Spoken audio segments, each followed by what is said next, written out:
बचपन कैसा था? बचपन तो काफी अच्छा था। My father is a teacher, my mother she is a very good poet and writer. हम तीनों को उन्होंने डिसीजन मेकर बनाया। ये तो नहीं सोचा होगा हे कंक्रीट करूंगा 12th क्लास में, तब क्या सोचा था? 4 साल मैंने इंजीनियरिंग की। मेरे को मैकेनिकल का, जब मैं 4 साल बाद कॉलेज के बाहर खड़ा था ना, मेरे को मैकेनिकल का शायद एम भी नहीं आता था। हे कंक्रीट कैसे स्टार्ट हुआ? यार अच्छा नहीं हो रहा ना, आप सुबह जा रहे हो, वही ऑफिस में बैठ रहे हो, वही आपका मेरा जो काम होता था डीलर्स को कॉल करना है, वही बात करनी है। You are not learning anything. लोगों से अच्छा टाइम नहीं संभलता। हमसे संभला नहीं है। We became very ambitious and हमें लगा कि हम जो करेंगे वो अच्छा ही होगा। कोई हमें पैसे देने को रेडी। इस चक्कर में बैंक की सीसी बढ़ती जा रही थी। इस चक्कर में हमारा शायद 2-1 करोड़ रुपए तक का लोन पहुंच गया। एक जीएसटी से इतना फर्क पड़ने लग गया बिजनेस पे, वहाँ ऐसा प्रोडक्ट जो बिल्कुल उसका 10x 15x में बेचने का प्लान कर रहे हो, वो कैसे डिसीजन आया? Some research was there, talking to people, architects, कि if I get something like this, is it sellable or not, ये वो। हमारा एक माइंडसेट है कि एक बार गवर्नमेंट नौकरी में एक बार चले गए, फिर आराम ही आराम है, फिर काम करने की जरूरत नहीं। मैं चाहूँ तो यहाँ रुक के वो जो गवर्नमेंट जॉब वाली नौकरी ना, वैसा जीवन जी सकता हूँ आराम वाला। But it is not that, it is not about money. ये तो गोल्डन रूल बनाया हुआ है। एक मिस्टेक एक बार करो तो वो गलती, दूसरी बार करो तो बेवकूफ, और तीसरी बार करो तो फिर आदतन अपराधी। मैं वो I can't use that word, but आप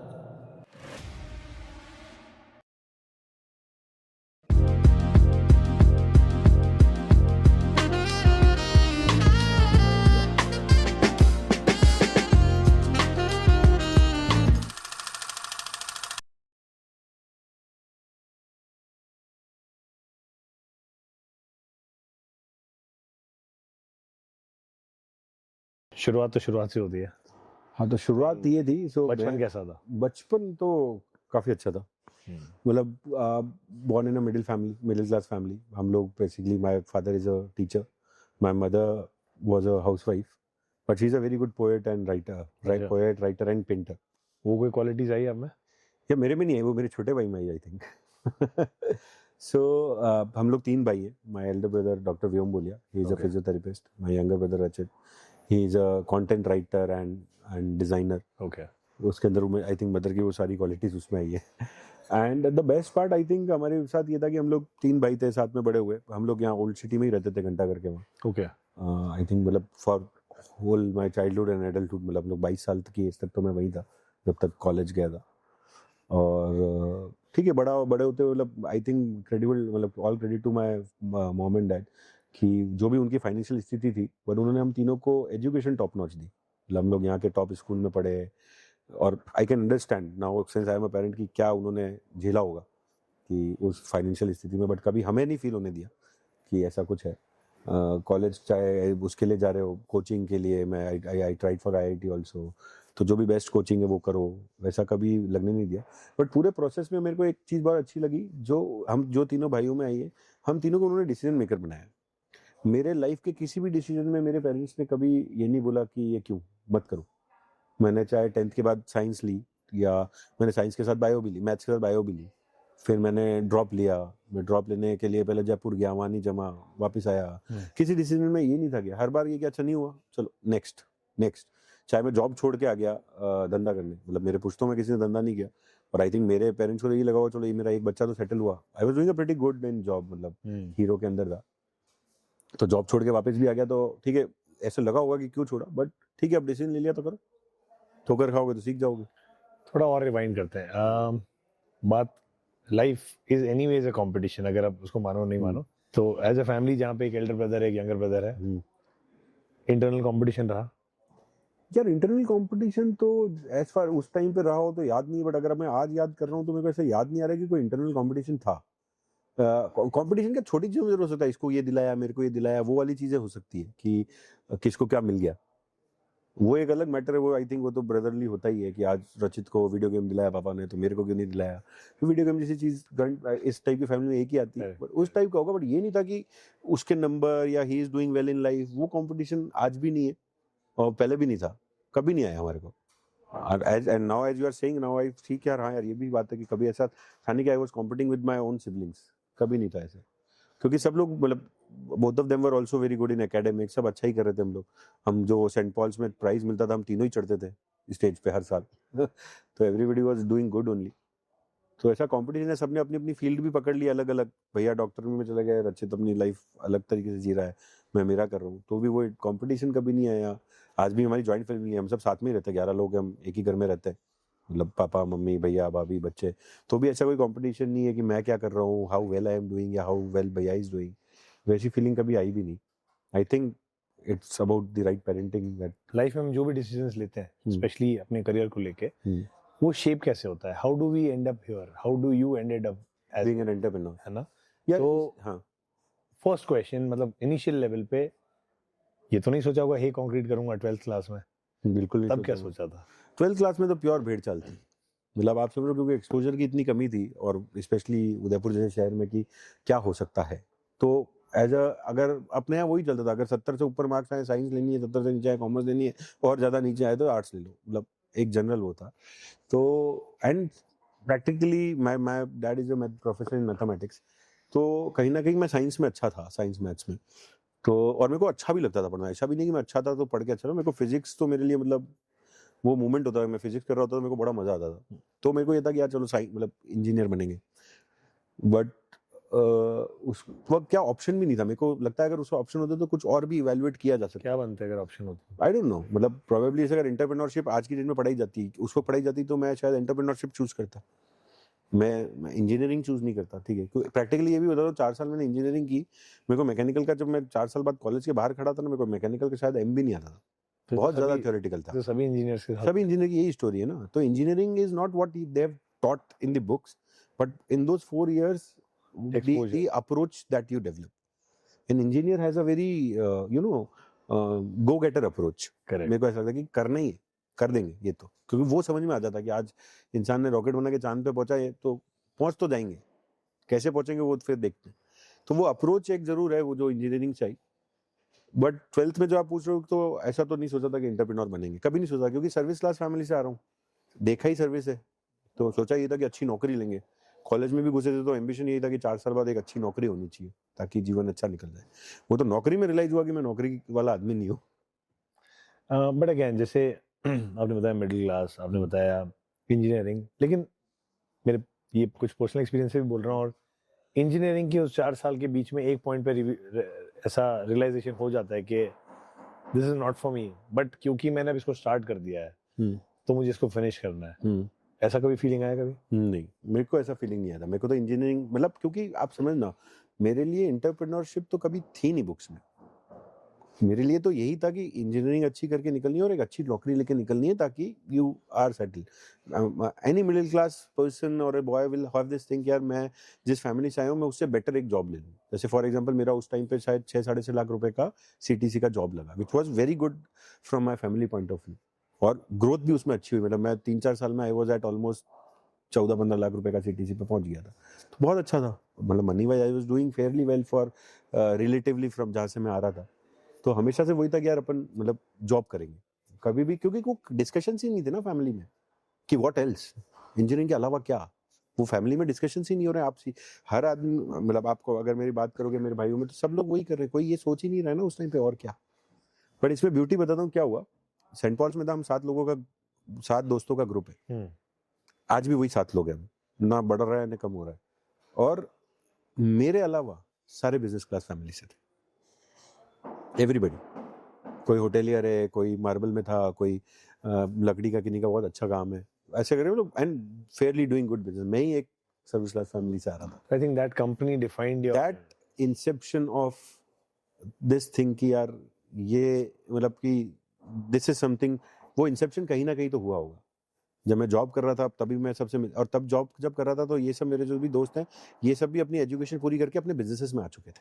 तब मैं जॉब कर रहा था, ये लोग अपने बिजनेस संभाल रहे थे. उस टाइम जॉब को जस्टिफाई कैसे करते थे? बाय दैट आई मीन कि अगर कोई कहता बिजनेस अच्छा है तो, क्योंकि you were on the other side, you know, just for the sake of the argument, कभी तो डिफेंड किया होगा कि नहीं यार जॉब में ये है वो है. यार उस वक्त मैं ये कहता था, जो यहाँ उदयपुर वाले उसमें था कि majorly everybody was second generation entrepreneur. मेरे लिए मैं बहुत कुछ सीख रहा था, क्योंकि मैं हीरो होंडा में, that time hero Honda, now hero MotoCorp, मैं जॉब कर रहा था. तो मेरे को लर्निंग इमेंस थी, और मेरे को अपॉर्चुनिटी मिल गई थी प्रोडक्शन प्लांट से निकल के मार्केटिंग में मूव करने की. तो I immediately moved into marketing. तो मार्केटिंग में मूव जब मैंने किया ना, तो I used to meet a lot of people. मेरा काम ये था कि मैं as a representative of Hero I used to manage the dealers. And all these dealers are again businessman. तो आपके कॉन्वर्जेशन सब उसी के अराउंड हो रहे हैं.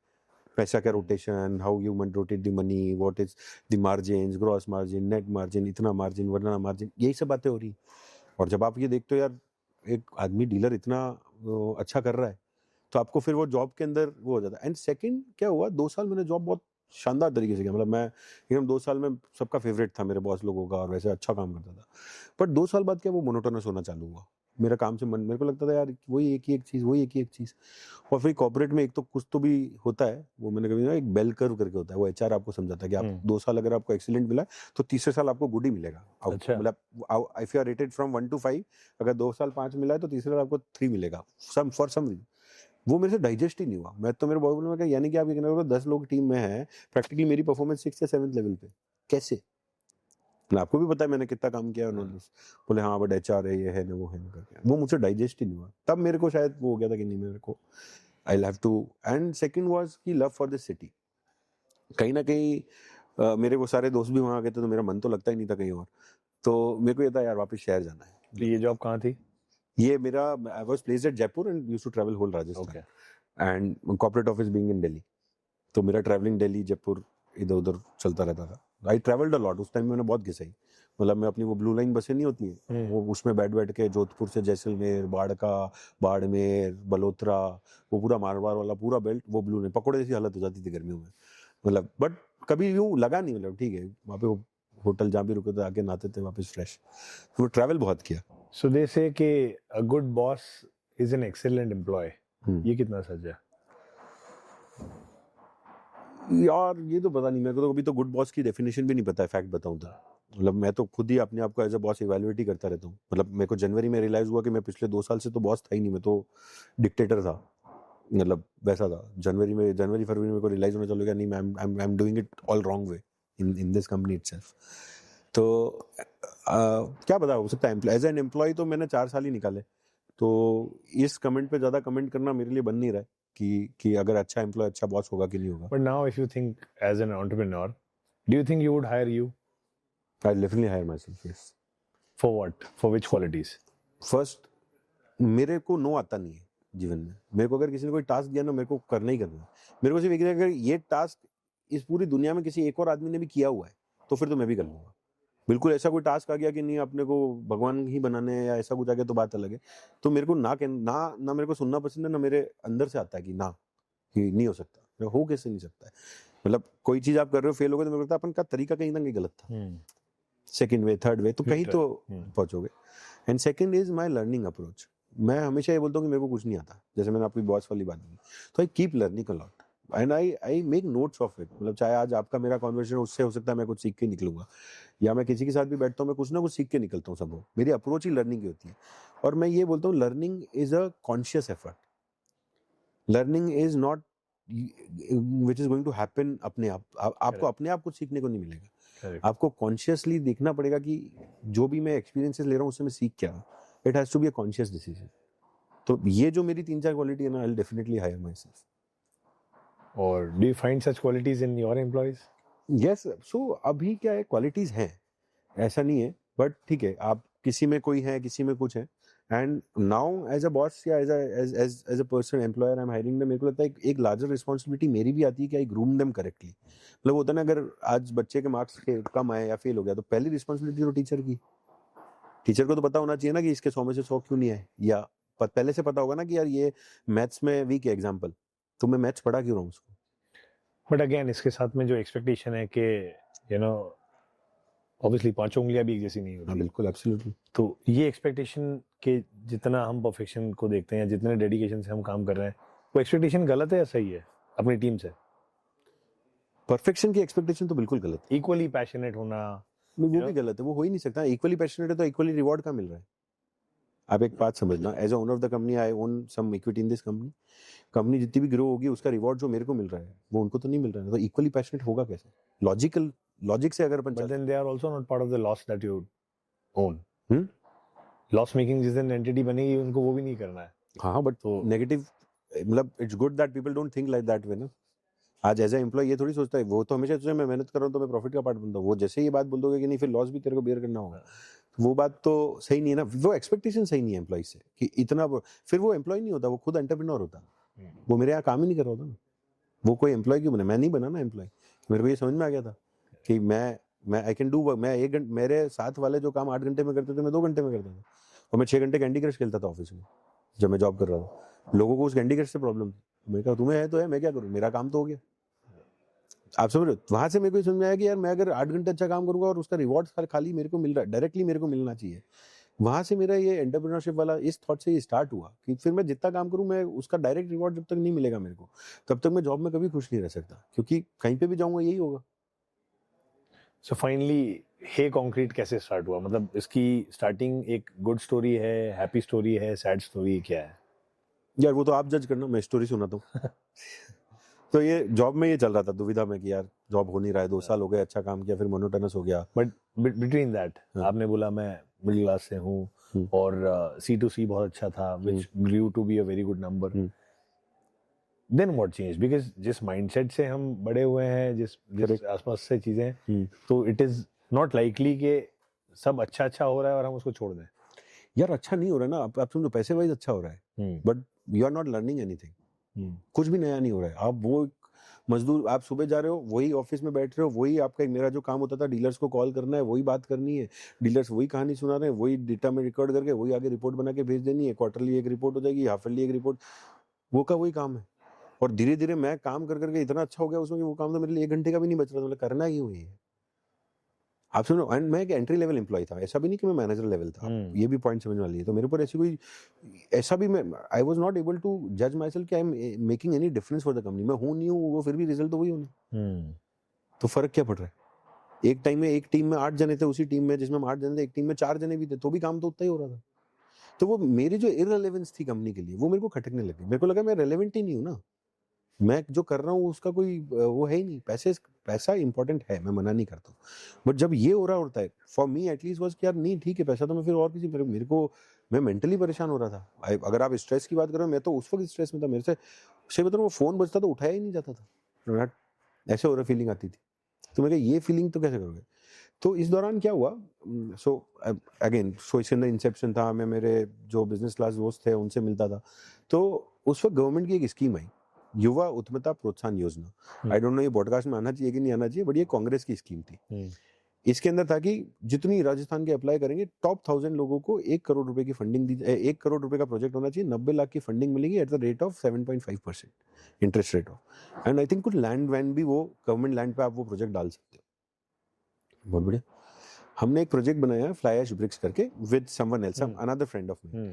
फ्लाई ऐश ब्रिक्स का मैन्युफैक्चरिंग यूनिट का पूरा सबमिट किया, बहुत सारे डिस्कशंस हुए, जयपुर भी गए, वहाँ पे SBI वाले और ये सब भी थे। But why fly ash? मतलब you could have done anything. हाँ, उस पे भी आता हूँ मैं। एनीथिंग मतलब एक तो लिमिट ये था कि 1 करोड़ रुपए के अंदर अंदर का प्रोजेक्ट। तो आप पे जब ये आया कि क्या करूँ, तो आप क्या करोगे, you start researching on it. तो हमने बहुत सारे प्रोडक्ट्स रिसर्च किए, कुछ रिसाइकलिंग पेपर और इस टाइप के 2-3 थे, आई डोंट रिमेंबर एग्जैक्टली क्या है। फिर मेरा एक फ्रेंड है नागपुर का, मैंने उसको उससे भी बात किया, उसने बोला यार नागपुर में फ्लाई ऐश ब्रिक्स का धमाका चल रहा है। फिर हमने वो जब रिसर्च किया, हमें ये रियलाइज हुआ कि जो क्ले ब्रिक्स है अपनी, वो धीरे धीरे बंद होंगी, क्योंकि वो टॉप सॉइल से बनती है। तो वो पूरा आपका टॉप सॉइल ही हट रही है और वो बिल्कुल एनवायरमेंट फ्रेंडली नहीं है, उसके अंदर क्वालिटी इश्यूज आने लगे। धीरे धीरे आप सीमेंट ब्रिक्स और फ्लाई ऐश ब्रिक्स पे जाओगे, and government will make it mandatory, जो अभी है भी आज के डेट में all government projects fly ash bricks is mandatory. तो वहां से ये प्रोजेक्ट हमारे को लगा, और फिर मैंने काफी लोगों को जो यहाँ पे कॉन्ट्रैक्टर हो गए, बिल्डर हो गए, जो जिस भी अपने उनसे बात की, तो बोला डेफिनेटली अगर तुम ये प्रॉपर्टीज मीट कर देते हो कि भैया उसका वेट 3 किलो है, उसका स्ट्रेंथ 7.5 का है, तो आदमी क्यों नहीं लेगा। तो ये प्रोजेक्ट हमारे को आउट ऑफ द लॉट सबसे सही लगा करने के लिए, और डिमांड भी थी, बिल्डिंगें बन रही है, सब गवर्नमेंट प्रोजेक्ट सब कुछ हो रहा था यहाँ पे। तो वहां से फ्लाई ऐश ब्रिक्स का हमारे को लगा। तब कुछ नेगेटिव कॉन्स पता किए? क्योंकि जनरली ये मैं आपके थ्रू ये जानना चाह रहा हूँ, क्योंकि मैक्सिमम लोग कोई भी चीज चालू करते हैं तो उसके पॉजिटिव्स तो सारे एक्सप्लोर कर लेते हैं, पता भी कर लेते हैं। इसके अंदर कौन सबसे बड़ा उस प्रोजेक्ट में ये था कि इसकी जो कॉस्टिंग अपने को बैठ रही थी उदयपुर में बनाने की, क्योंकि जो नेक्स्ट नियरेस्ट पावर प्लांट था जहां से फ्लाई ऐश आनी थी वो था कोटा। तो कॉस्ट ऑफ ट्रांसपोर्टेशन में आपकी फ्लाई ऐश का कॉस्ट बहुत बढ़ रहा था। तो आपकी जो कॉस्टिंग आ रही थी वो at par with fly ash clay brick आ रही थी। ये product have been a super hit अगर मैं उससे 20% सस्ते में दे देता, बट वो एट पार बैठ रही थी। ये सबसे बड़ा उसका कोटा में ये बिजनेस बहुत सक्सेसफुल होता। कोटा में सक्सेसफुल है, तभी भी था। अच्छा। हमने जब चालू किया तभी भी कोटा में प्लांट्स थे इसके, और था भी सक्सेसफुल, क्योंकि वहां तो जो ब्रेक हम लोग यहाँ पे जब लॉन्च पे शायद 4.5-5 रुपए की बेच रहे थे, वो कोटा में 2.5 रुपए की बिक रही थी। तो कोटा में तो वो आज भी सक्सेसफुल है, और था मतलब, और अभी भी हो गई आई मुझे भी। जहाँ पे पावर प्लांट तो यहाँ नहीं सकता, फ्लाई एश ही आनी पड़ेगी। और मैं कोटा में भी प्लांट लगा के यहाँ, मतलब it was the same thing. मैं कोटा में अगर पावर मैन्युफैक्चरिंग यूनिट डालता तो मेरे को फिनिश्ड गुड तो यहाँ ट्रांसपोर्ट करनी पड़ता, उतनी कॉस्ट वहाँ लगती सेम थिंग है ना। प्लस तो फिर ये प्रोजेक्ट आया, इसमें हमारा 754 रैंक आया। ठीक है, डन, अपना काम हो गया, अब तो धंधा चालू करेंगे। तो ठीक है, ये सब मैं जॉब के साथ ही कर रहा था, ये तब तक मैंने जॉब नहीं छोड़ा था। ठीक है, so that friend was the brains behind that idea? No या मसल बिहाइंड द आइडिया? नहीं, जिसके साथ ये कर रहा था ना, हाँ। नहीं, ये तो हम दोनों साथ में रिसर्च कर रहे थे। ओके। एक नागपुर में मेरा एक और फ्रेंड है, उसको तो ऐसे ही फोन किया मैंने। उनका क्या बैकग्राउंड है, मतलब वो तो मेरे साथ इंजीनियरिंग में था, मेरे साथ कर रहे थे? वो भी इंजीनियर ही था, और उनका फैमिली मार्बल का काम था। ओके। तो वो मेरा स्कूल में फ्रेंड बना था।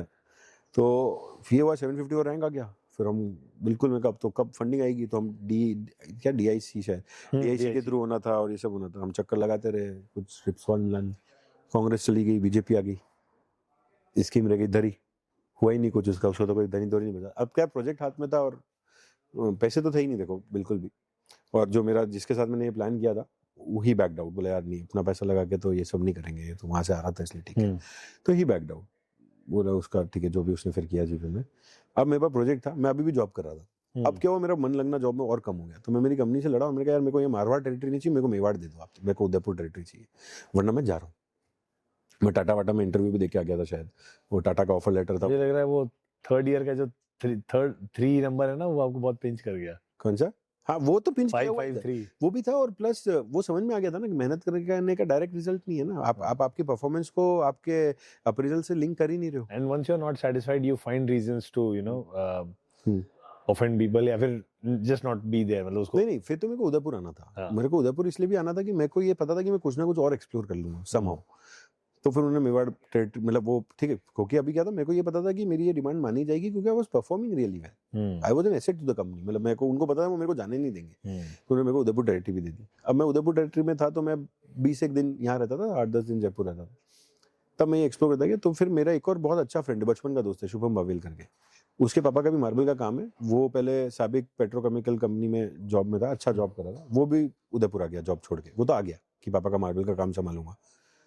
बट वो जब यहाँ आया तो देखा यार, मार्बल में उसके लिए ज्यादा करने को, not much man hours were required for that business. तो मैंने उसको बताया था यार, ये प्रोजेक्ट है, करना है तो बोल, साथ में कर लेते हैं। तो हमने ये स्कीम बताई, 20 लाख रुपए वो डालेगा, 20 लाख रुपए मैं डालूंगा, 60 लाख रुपए अपन बैंक से लोन ले लेंगे। पहले 40 लाख रुपए की जमीन खरीदेंगे, उस जमीन पे लोन लेके धंधा चालू कर देंगे। तो उसके फादर बिजनेस में थे, तो उनके पास शायद 20 लाख रुपए थे, तो उन्होंने तो अपना डाला। मैंने फिर 10 लाख रुपए तो मेरे पापा के कोई रिलेटिव है, उनसे 1% पे ब्याज पे लिया, और 10 लाख रुपए मैंने मेरे सारे कॉलेज को 200, किसी 50,000, किसी 1000, किसी लाख, ऐसे करके 10 लाख रुपए और इकट्ठे किए। क्राउड फंडिंग कर लिया। और तब तक आयरनी थी, मेरी शादी हो चुकी थी। अच्छा। अब शादी हो गई, तो हनीमून पे भी गए, कार भी खरीद ली। तो मैं -3 लाख पे था लाइफ पे जब मैंने धंधे का डिसीजन लिया कि मैं धंधा करूंगा, तो 20 लाख रुपए जुगाड़ भी लिए मैंने भी कहीं ना कहीं से। मैंने कहा अब तो काम हो गया। 40 लाख रुपए दिए, बटेवर में एक जमीन खरीदी, उस बटेवर खूब दौड़े हम लोग। फिर वो कि भी किसी को बीच में इन्वॉल्व नहीं किया हम लोग। वहाँ क्या बोलते हैं, पटवारी, और वहाँ पे जा जाकर उसको इंडस्ट्रियल कन्वर्ट भी करवा लिया। इंडस्ट्रियल कन्वर्ट हो गया, फिर बैंक के पास गए, बैंक ने CGTMSE स्कीम में हमें उस जमीन पे लोन भी दे दिया। आई थिंक 15 लाख का टर्म लोन दिया, 45 का CC, ऐसा करके जो भी हो पैसा आ गया, मतलब धंधा चालू हो गया। मशीन भी आ गई, सब हो गया, बढ़िया एकदम बिजनेस चालू हो गया। और शुभम में वो अक्षय कुमार टाइप स्कीम लगाते थे, 2 लाख ईंट बेचेंगे, 2 लाख रुपए कमाएंगे, लाख तेरे लाख मेरे 21 दिन में डबल। नहीं, डबल नहीं, बट उनका यार ठीक है ना, एक बार लाख रुपए बताया जिस लेवल पे नौकरी छोड़ के आए। और मैंने कहा सोच 5 लाख, और 2 साल में मेहनत करेंगे, 5 लाख ईंटों पे पहुंचाएंगे, 2.5 तेरे 2.5 मेरे, तो लाइफ इज गुड। अब हमारे साथ हुआ क्या, 2 साल की जगह हम 5 लाख ईंटों पे पहुंच गए 8 महीने में। ओके। तो वहां पे क्या हो गया, कॉलर हो गए खड़े, अपन भगवान है वो वाली फीलिंग है। मैंने कहा 5 लाख ईंटें, अब तो 15 लाख पे पहुंच सकते हैं, 20 पे भी पहुंच सकते हैं। पर मैंने कहा हमने जो मैनुअल प्लांट लगाया था, हमने कहा यार वो 15 लाख ईंटें मैनुअल प्लांट से नहीं चलेगा, अपन इसको ऑटोमेट करते हैं, state of the art manufacturing unit डालेंगे इसकी। तो जो प्लांट 25 लाख का था ना, उसमें हमने 80 लाख रुपए का ऑटोमेशन किया। बट मैं ये मानता हूँ that was one of the major mistake. And और वो मेरा ही कॉल था, मतलब शुभम भी उससे शायद इतना अलाइन नहीं होगा, बट मैं था यार करेंगे। हमने बैचिंग प्लांट लगा दिया, फॉर्कलिफ्ट आ गई, पैलेट्स आ गए, मतलब वो प्लांट ऐसे कि रॉ मटेरियल को तो हाथ लगाने की जरूरत ही नहीं पड़ रही है। JCB से माल बैचिंग में जा रहा है, बैचिंग से, मतलब ऑटोमेटेड प्लांट होता है जैसे। और मैंने कहा, और पूरी कैलकुलेशन की, अगर ये प्लांट लगाते तो 80 लाख रुपए अगले 2 साल में लेबर कॉस्ट में बच जाएंगे अपने, और प्रोडक्शन अपना हाईफाई हो जाएगा। तो ठीक है साहब। अब इसमें क्या था, now there I miss a role of a mentor in life. इसलिए आपके बिजनेस में मेंटोर्स होना बहुत जरूरी है। मेरे को ये बताने वाला कोई नहीं था कि ये जो हो रहा है इसका फ्लिप साइड क्या हो सकता है। So firstly first time entrepreneur थे तो एनर्जी बहुत थी, आपने बताया कि पटवारी के यहाँ जाना, हाँ, सब ऑल दैट, है ना, वो क्योंकि वो लर्निंग कर्व होता है तो you enjoy that. Secondly beginners luck, because जो अचीवमेंट आपने 2 साल का सोचा था वो 8 महीने में। हाँ, बिगिनर्स लक बोलो या फिर बोलो कि हमने मार्केट को गलत इवैल्यूएट किया था उस टाइम पे। I will call it beginners luck for now. तो इस पे मुझे एक बात याद आती है, जो मैं एक पॉडकास्ट कर रहा था लक्षराज जी का, उन्होंने मुझे कहा था कि इंसान का जब बुरा टाइम चलता है ना, तो बुरा टाइम तो इंसान को ठोक पीट के बिल्कुल सूद सावल में रखता है, तब वो इधर उधर दाएं बाएं नहीं देखता, बिल्कुल सीधा चलता है, लोगों से अच्छा टाइम नहीं संभलता। हाँ, ये इसका एग्जांपल है। वो अच्छा जो आया ना, हमारे हमसे संभला नहीं, या we became very ambitious and हमें लगा कि हम जो करेंगे वो अच्छा ही होगा। तो मैंने बोला इसका फ्लिप साइड कभी समझने की कोशिश नहीं की यार, इसका फ्लिप साइड क्या हो सकता है कि 25 लाख के प्लांट पे 80 लाख का ऑटोमेशन करो, इसका फ्लिप तो निकाल लो। हमने फ्लिप पे बात की, जैसे आपने भी पूछा ना कि कॉन्स क्या थे, हमने कौन सोचे ही नहीं कि कौन हो सकते हैं। हमने कहा अपन तो जो करेंगे अच्छा ही होगा। तो ये एक ओवर कॉन्फिडेंस ही कह लो आप उस टाइम पे है। बट इसके बाद जो सूद सावल का जीवन मैंने जिया ना, रिस्क, बट आई नॉट, मतलब कैलकुलेटेड रिस्क नहीं था, रिस्क था, ये कैसे? वो प्योर रिस्क ही था, क्योंकि हमने कुछ कैलकुलेट किया ही नहीं उस टाइम पे, और किसी ने हमें गाइड भी नहीं किया। मतलब मेंटोर होता तो हमें गाइड करता, जैसे आज टाइम हो सकता है लगता हो कि गाइडेंस की जरूरत भी नहीं है। हो सकता है नहीं यार, गाइड क्या पता। चलो अब मैं उस टाइम पे तो क्या कमेंट करूँ, 10 साल पुरानी बात होगी। तो ठीक है, ये कर दिया। 6 महीने क्या प्लांट चला है, मक्खन, मजा आ गया, सक्सेस, प्लांट बन रही है स्टॉक। 6 महीने बाद जो प्लांट ने मेंटेनेंस मांगना चालू किया, क्योंकि प्लांट क्या था, हमने ये सब इवैल्यूएट ही नहीं किया। हमने एक कोयम्बटूर वाले आदमी से पकड़ के ये प्लांट बैचिंग सब लगवा लिया, बट वो कोयम्बटूर वाला आदमी भी चाइना से इंपोर्ट करता है, असेंबल करके हमें दे रहा है। तो उसके पास ना पार्ट्स के पते, ना सर्विस के पते, ना आफ्टर सेल्स के पते ही नहीं है। अब वो मशीन को हम खुद ही, मतलब जितनी मैकेनिकल इंजीनियरिंग उस टाइम सीखी ना मैंने, वो मैंने 4 साल में भी नहीं सीखी। मैं कह रहा हूँ वेल्डिंग फील्डिंग सब सीख गया मैं उस प्लांट के, रोलर सारे फ्रिक्शन, सारे कैलकुलेशंस करना, सेंसर वेंसर सब सीख गए हम लोग। और 2 साल तक जैसे जैसे हमने उस प्लांट को चलाया, ठीक है। बट तब तक क्या हुआ, तब तक भी ठीक था मामला। बट फिर हुआ, सबसे पहले हुआ नोटबंदी। तो बिल्डर लोगों के पैसे हो गए जमा, उसके अंदर हमारी कैपिटल ब्लॉक, कोई हमें पैसे देने को रेडी, भारी कैपिटल ब्लॉक हो गया हमारे। इस चक्कर में बैंक की सीसी बढ़ती जा रही थी, लोन्स बढ़ गए। मतलब जो एक तो ये 80 लाख के चक्कर में और लोन ले लिया था, इस चक्कर में हमारा शायद 2-1 करोड़ रुपए तक का लोन पहुंच गया। तो जो कमा रहे थे वो बैंक के पास जा रहा था, EMI और ब्याज में जा रहा था। नोटबंदी के बाद आया GST। उससे पहले ये जीरो टैक्सेशन पे थी, फ्लाई ब्रिक्स, सीधा इन्होंने डाल दिया 12 पे, और क्ले ब्रिक को डाला 5 पे। तो आपका कॉम्पिटिटर तो कह रहे थे government wanted to promote this. हाँ, wanted to promote, but GST तो नेशनल गवर्नमेंट कर रही है, फ्लाई ब्रिक। बट GST जब आया, जब तो गवर्नमेंट को शायद पता नहीं होगा ना कौन से प्रोडक्ट को कहाँ डाला। Fly bricks was in 12% and clay was in 5। तो आदमी को तो GST देने के चक्कर में सारा, पहले तो जीरो चल रहा था, तो वो पहले जीरो टैक्स था क्ले पे भी, और वैट या जो भी रहता था उस टाइम पे जीरो था। ये GST आ गया, उस चक्कर में हमारे को कोई भी आदमी मटेरियल लेने को रेडी नहीं हुआ, क्योंकि यार 12% GST, उसमें हम थोड़ा और नीचे आए। फिर हमने बीच भी, मतलब तब तो दुख देखना, मतलब फिर तो स्ट्रगल, मतलब फिर तो दाल रोटी के भी वांदे चल रहे थे इस टाइम पे। So my monthly expense was around 50,000। अब इसी प्रोसेस में माय सन 2016 में आयांश हैपेंड, ठीक है। तो वो सब पेरेंट्स बनने के बाद तो क्या बहुत सारी चीजें बदल जाती है आपके लिए। I wanted to give everything best to my child and all those thing. तो खर्चे बढ़ रहे थे, तो 50,000 रुपये महीने के चलाने के चाहिए होते थे। तो आप मान के चलो 2016 से या 15 से लेके 2022 या 21 तक मेरे पास वो 50,000 रुपये भी, मतलब मेरे को भी आज मैं याद करता हूँ कहाँ से, मेरे को भी मतलब वो याद करना पड़ेगा यार, बट समहाउ कर लेता था। मेरे कॉलेज में हमने ये बात जरूर सीखी थी, मेरा एक सीनियर था, वो एक बार बोला भगवान ने पेट दिया वो पालेगा। तो ये लॉजिक बहुत चलता था मेरे को, भगवान ने पेट दिया पालेगा। तो हर महीने कुछ ना कुछ तो मैं जुगाड़ कर ही लेता था, चाहे कोई फ्रेंड हेल्प कर देता था, चाहे बिजनेस में से निकल जाते थे, जैसे तैसे करके चल रहा था।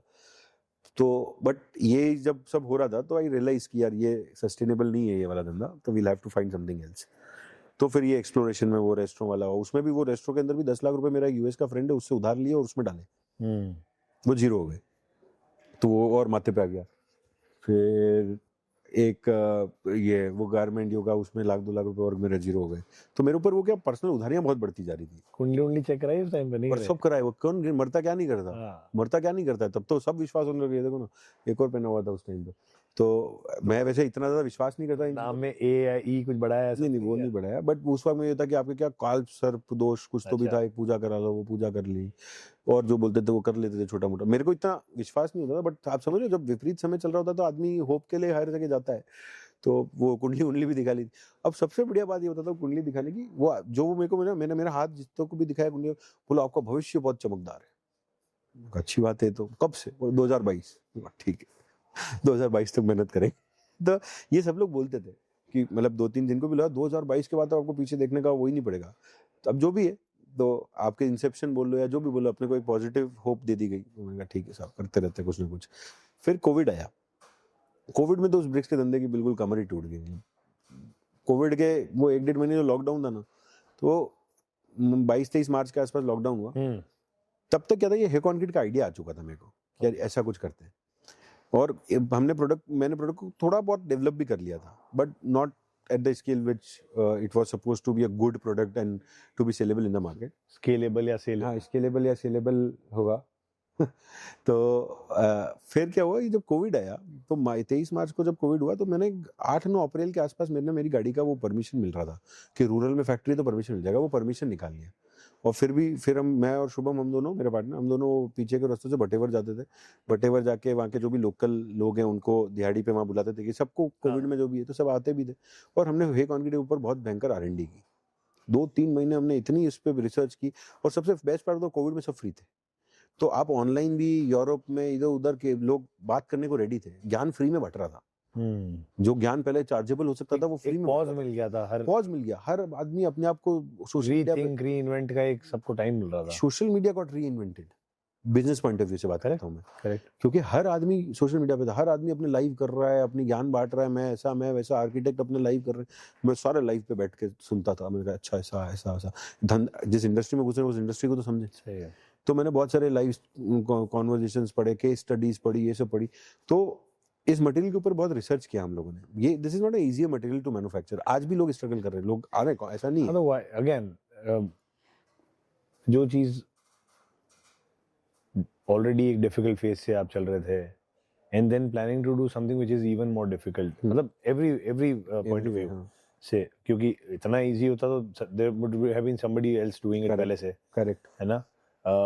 एज आई नो कि it is much more premium than fly ash और क्ले ब्रिक्स। बिल्कुल बिल्कुल। गेम मतलब बिल्कुल टारगेट ऑडियंस तो बिल्कुल ही चेंज है। तो जहाँ एक जीएसटी से इतना फर्क पड़ने लग गया बिजनेस पे, वहाँ ऐसा प्रोडक्ट जो बिल्कुल उसका 10x 15x में बेचने का प्लान कर रहे हो, वो कैसे डिसीजन आया?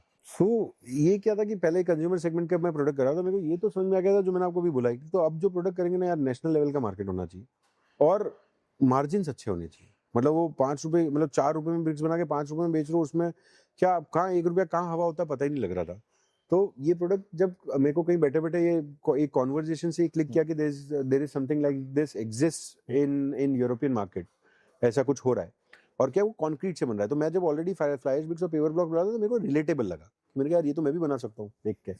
तो वहां से ये आइडिया क्लिक किया। बट ये जो पॉइंट है कि प्रीमियम का, तो क्या था कि एक यूरोप की एक कंपनी है जिससे ये प्रोडक्ट मोटा मोटी 3,000 रुपए स्क्वायर फीट में इंपोर्ट होकर इंडिया में आ रहा था। तो मैंने कहा लोग तो खरीद रहे इस प्राइस पे भी।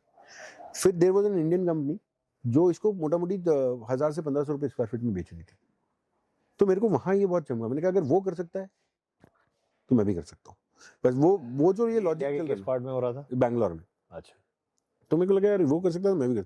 Again some research was there, talking to people, architects, कि if I get something like this is it saleable or not, ये वो सब करके हमने यार ये है तो है। जो कंपनी मैन्युफैक्चर कर रही थी उससे बात हुई कभी? हाँ, मतलब एज अ क्लाइंट बन के बात तो की थी मैंने। नहीं, because it is very important. मतलब मैं तो हाँ, समझने के लिए तो करनी पड़ती है। अब ठीक है, अभी सही है गलत है मेरे को नहीं पता, बट क्यों गलत है? हाँ, तो नॉलेज तो वहां से नहीं आएगा, यूट्यूब से आएगा। यूट्यूब से नॉलेज मैंने बहुत लिया, यूट्यूब इधर उधर सब जगह, जो हथकंडे में अपना सकता था मैंने सब किया, क्योंकि इसकी रेडी नॉलेज आज भी अवेलेबल नहीं है। आज भी मैं बता रहा हूँ, अगर इस प्रोडक्ट की कोई सबसे ज्यादा नॉलेज रखता होगा ना, वो हे कॉन्क्रीट है। मतलब मैं सही बता रहा हूँ, I am not claiming it wrong, क्योंकि इसको बनाना सही में बहुत टिपिकल है। बहुत सारे बीच में प्लेयर्स आए जिन्होंने पैनल्स बनाए और वो बंद हो गए, मतलब पैनल्स बनाना बंद कर दिया, they are doing something else. चाहे वो stand alone furniture, wash basin, ऐसी कुछ चीजें कर रहे होंगे अभी, कि पैनल के अंदर इट नीड्स। अभी भी हम लोग ग्रोइंग है, अभी भी हमारे को प्रॉब्लम्स आती है, ऐसा नहीं है हम, but we have made a customer centric company, जहाँ पे हम एक बार कस्टमर का तो सेटिस्फाई कर देते हैं, फिर अपनी R&D चालू रखते हैं। हाँ, but at least I am sure कि आप सेम मिस्टेक्स तो बार बार नहीं करे होंगे या सेम हार्डशिप्स तो बार बार फेस नहीं करे होंगे ना. नहीं, ये तो गोल्डन रूल बनाया हुआ है. एक मिस्टेक एक बार करो तो वो गलती, दूसरी बार करो तो बेवकूफी, और तीसरी बार करो तो फिर आदतन अपराधी. आप मतलब मैं वो I can't use that word, but आप फिर मतलब नहीं है, फिर आप एंटरप्रेन्योर के, आप फिर कोई भी चीज करने लायक नहीं हो. But again the question remains Asim भाई इज के टफ फेज में instead of going for a safer option which was something else, which could have been something else, riskier option पे जाने का क्या सेंस बन रहा है टफ फेज में हो आप? हाँ, मैं फेज में तो बहुत टफ था लाइफ, तो अभी भी वो समय याद करता हूँ तो एक बार के लिए रोंगटे खड़े हो जाते हैं यार, कि हालत खराब थी बात. यार उस वक्त क्या था यार, मेरे को ये पता था, मैंने जीमैट की बुक्स भी ऑर्डर कर दी थी कि मैं जीमैट करूंगा. जैसे मेरे बाकी दोस्त जो इंजीनियरिंग में मेरे दोस्त थे, जीमैट करके यूएस गए और अच्छा खासा डॉलर में कमा रहे हैं, जीमैट करते हैं. और बता, और मेरे जो भी दोस्त थे वो भी यही कह रहे थे, यार तू यूएस आ जाएगा तो यूल डू वेरी वेल. मतलब जो मेरे को अच्छे से जानते हैं, जो हु अंडरस्टैंड्स प्रॉब्ली मेरे अंदर जो भी कुछ अच्छी क्वालिटीज हैं छोटी मोटी, तो वो बोलते यार तू वहाँ आएगा तो फाड़ देगा, मतलब ऐसा. तो मेरे दिमाग में यार जीमैट कर दो. मैंने वो बुक मंगाई, वो 1800 रुपये की बुक थी, वो मंगाई तो वो बहुत चुभा, इतने तो मतलब 1800 रुपये की बुक पैसे नहीं है. वो बुक का मैं एक पन्ना नहीं खोल पाया, मेरे से पढ़ाई हो ही नहीं पाई वापस से. तो जो सेफर ऑप्शन की आप बात करें, फिर ये होता कि मैं कॉम्प्रोमाइज करके वापस जॉब में जाता, but back of the mind मेरे को पता है मैं जॉब कर तो पाऊंगा ही नहीं. तो मेरे लिए एक्चुअली सेफेस्ट ऑप्शन ये था कि मैं कुछ ना कुछ अपना वापस से क्रिएट करूं. बट दिस टाइम मतलब आप बोलोगे इस बार तो ये था कि यार इस बार तो कर लेंगे, मतलब लगे रहेंगे तो करेंगे ना. अभी 2022 भी आ रहा था, पंडित जी ने बोला तो वो सब पॉजिटिव फीलिंग्स थी मन में, ऐसा नहीं है मतलब खाली नेगेटिव फीलिंग नहीं, कहीं ना कहीं ये था कि यार कर लेंगे. ऐसा नहीं है कि यार इतने लोग कर रहे हैं यार. और मैंने कहा स्टोरी तो तब बनेगी ना जब ठोकर ज्यादा खाएंगे. एक बार में सक्सेसफुल हो जाएगी तो स्टोरी सुनाने के लिए कुछ नहीं होगी. तो फिर इसलिए फिर ये प्रोडक्ट में हम लोग घुसे ना, तो ये प्रोडक्ट में इंटेंट यही था कि यार अगर आदमी 800,000 रुपये बेच रहा है, अपन 500 रुपये में बेचेंगे. अभी वो अक्षय कुमार चालू हो गया मेरा, तो मैंने कहा यार 200 रुपये में बन रहा है, 500 में बेचेंगे, 300 रुपये का नक्का प्रॉफिट. अगर 10,000 फीट माल भी बेच दिया तो 30 लाख होता है इस बार. तो 15 तेरे 15 मेरे. तो इसकी में वो चल रही थी, मतलब this is how every businessman thinks, है ना. वो कोई ग्रॉस मार्जिन वैसी बात नहीं करता है उस टाइम पे. मैंने कहा ये मामला ठीक लग रहा है. और it was backed by good research also that time, कि अब तब तो मैं रिसर्च कर चुका था. इस बार मैंने सारे फ्लिप्स प्रॉस कॉन्स जितनी गलतियां थी उससे सीख चुके थे कि हाँ भाई इस बार अपन ठीक है. और इस बार क्या था कि पैसा बहुत फूंक फूंक कर इसमें डाला जा रहा था, मतलब ऐसा नहीं था कि. पर फिर एक टाइम आया कि यार मतलब इनिशियल देखो पैसा तो डालना पड़ेगा धंधे में, तो कुछ भी R&D भी है तो 15-20 लाख रुपए चाहिए थे उस टाइम पे. उस वक्त मैंने मालूम क्या हरकत की, मेरा कोइंसिडेंटली हम लोग घर बना रहे थे जॉइंट फैमिली, भैया और हम लोग मिलके. तो होम लोन का पैसा आता था, वो मेरे एक दोस्त को, मैं लकड़ी का काम है, होम लोन से वहां जाता था, उसको मैं बोलता था तू लकड़ी बेच घर के लिए, और ये जो पैसा है ना वो वापस कैश मेरे को वापस से दे, मैं तेरे को तेरा हिसाब में बाद में तय करूंगा, बाद में करूंगा मतलब. तो गुड सपोर्ट फ्रॉम हिम. तो वो मेरे पास हुआ और वो मेरे धंधे में लगाया. और सही बता रहा हूँ, मेरे को उस वक्त नहीं पता था कि अगर ये धंधा नहीं चला तो ये मैं क्या करूंगा, मेरे को नहीं. और पहले की उधारियां तो जो थी वो थी, तब मेरे को ये नहीं था. बट आप ये क्या फीलिंग थी ना, ये थी हाईएस्ट आज तक की कितने डेट में रहे हो आप?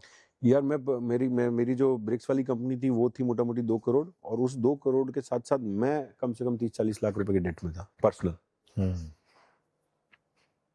तो वो मेरे लिए बहुत बड़ा अमाउंट है, मतलब आज भी बड़ा ही अमाउंट है, बट उस टाइम तो वो मतलब भगवान ही जानता 40 लाख. तो माइंडसेट क्या था उस पॉइंट ऑफ टाइम पे? माइंडसेट कैसा था यार उस वक्त माइंडसेट ये था कि जब एक बार हुआ कि एक बार मैं मतलब वही था, कभी कोविड का टाइम था, ब्रोक घर पे, साहब आपका बेटा खत्म हो चुका है, ये है हालत.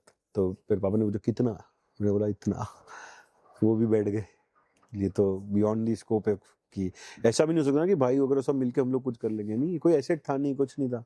मैं हमारे पिताजी के तो एसेट ही 3 है, हम 3 भाई, हम ही पे सारा खर्चा किया, कोई ऐसा घर वगैरह कुछ भी नहीं बनाया, ऐसा कुछ नहीं.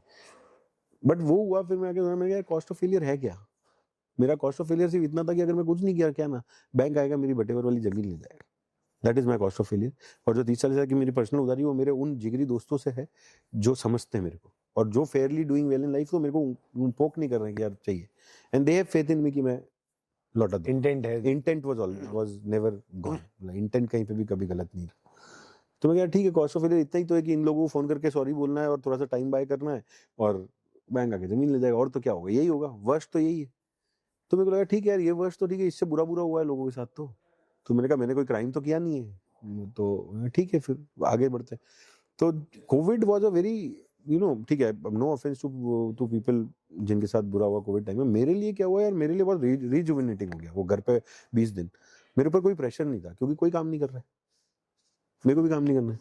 तो उस वक्त बहुत इवेल्युएट यही हुआ कि यार ठीक है, अपन ये वाला प्रोडक्ट जो है ना, इसको अपन नेक्स्ट लेवल लेके जा सकते हैं। बट इसमें फिर बहुत मेहनत भी की हमने, ऐसा नहीं हम लोग गाड़ी में डाल डाल के मटेरियल, में पहले यहाँ से निकलता था अहमदाबाद, सूरत, बड़ौदा, बॉम्बे तक कार लेके गए, सैंपल लेके गए, वापस लेके आए। तो क्या हुआ, तब ये रियलाइज हुआ यार लोग प्रोडक्ट की तारीफ तो बहुत कर रहे हैं बट ऑर्डर कोई नहीं दे रहा है। उस पॉइंट इन टाइम पे सक्सेस का डेफिनेशन क्या था? कितना कितना रेवेन्यू हो जाएगा तो सक्सेस है? अरे उस वक्त तो सक्सेस का डेफिनेशन प्योर था कि 50,000 से लाख रुपए महीने जो घर चलाने के लिए चाहिए ना, अगर ये भी कमाना चालू कर दिया ना तो अपन successful. That was a pure intent. उस टाइम पे सिर्फ घर चलाने के लिए पैसे और चाहिए थे। कॉन्फिडेंस डगमगाया कि यार मैं 500 रुपए में बेच रहा हूँ, लोग नहीं ले रहे हैं, 400 कर दूं, 300 कर दूं, या कुछ? नहीं, कॉन्फिडेंस डगमगाया नहीं, क्योंकि लोग प्राइस पे तो बात ही नहीं कर रहे ना, लोग लीड ही नहीं आ रही आगे से। प्राइस पे तो आप तब बात करोगे जब लीड आएगी, मेरे को कोई आगे से इंक्वायरी नहीं आ रही है। तो उसको नहीं ढूंढा जिसने रिसर्च में बताया था कि बहुत स्कोप ही स्कोप है? हाँ हाँ, वो इसको पे आर्किटेक्ट, वो तो अभी भी बोल रहे हैं ना, आर्किटेक्ट तो जिनको प्रोडक्ट, आप आर्किटेक्ट तो आपको प्रोडक्ट बहुत बढ़िया यार, ये तो मैं मेरे प्रोजेक्ट्स में यूज करूंगा, तो यूज कर क्यों नहीं रहे हो? आप समझ रहे हो बात को, तो यूज कर क्यों नहीं रहे हो? तो हमारे को तब समझ में आया there is a difference between marketing a product and branding a product. मैंने मार्केटिंग तो कर रहा हूँ, मैं जा जाकर लोगों को प्रोडक्ट दिखा रहा हूँ, लोगों को पसंद भी आ रहा है, बट उनको उस वक्त याद ही नहीं आ रहा है जब प्रोजेक्ट में यूज करना था। क्योंकि मैं एक आदमी से मिलके आया अहमदाबाद में, सपोज दिसंबर में, उसकी प्रोजेक्ट की रिक्वायरमेंट आई मार्च में, तब तक तो वो मेरे को भूल गया, क्योंकि मेरे जैसे 25 भाई तब तक आ चुके होंगे अलग अलग प्रोडक्ट लेके। रिकॉल वैल्यू तो जीरो थी मेरी। आप वहां से समझा, मैंने कहा तो फिर हमने एक ऐसे मैंने कहा रिकॉल, फिर हमने बोला अब सबके पास नहीं जाएंगे, वो 10-15 जो आर्किटेक्ट हर महीने उन्हीं के पास जाएंगे, शक्ल देंगे, हेलो, बस याद रहेंगे, हैमरिंग। तो मैंने ब्रांडिंग के बारे में समझना चालू किया, मार्केटिंग, क्योंकि उससे पहले जब ब्रिक्स वाला धंधा करा था उसमें ये सब इररिलेवेंट था, मार्केटिंग ब्रांडिंग कुछ नहीं होता उसमें। आप समझ क्या ही करोगे उसमें, लोकल 50 किलोमीटर, यहाँ तो पैसे से बात चल रही है, जो 5 रुपए के प्रोडक्ट को जो 480 में दे देगा वो उससे ले लेंगे, क्योंकि ब्रिक है ना, लगाया बाद में प्लास्टर मार के वो करना है, पेंट वेंट करना है, ये फाइनल प्रोडक्ट है, ये एस्थेटिकली इसके बाद इस पर कुछ नहीं होना था, तो इसकी वैल्यू है, इसको लोगों को एजुकेट करना जरूर पड़ेगा। एक तो लोगों को ये समझ में नहीं आ रहा है कि ये प्रोडक्ट है क्या, कॉन्क्रीट से ऐसा कैसे हो गया, क्योंकि बिल्कुल नया है, एजुकेशन वाज मिसिंग। तो हमने लोगों को एजुकेट करना चालू किया, लोगों से बार बार मिलना चालू किया, फिर धीरे धीरे हम लोगों ने इसको आगे लेके गए।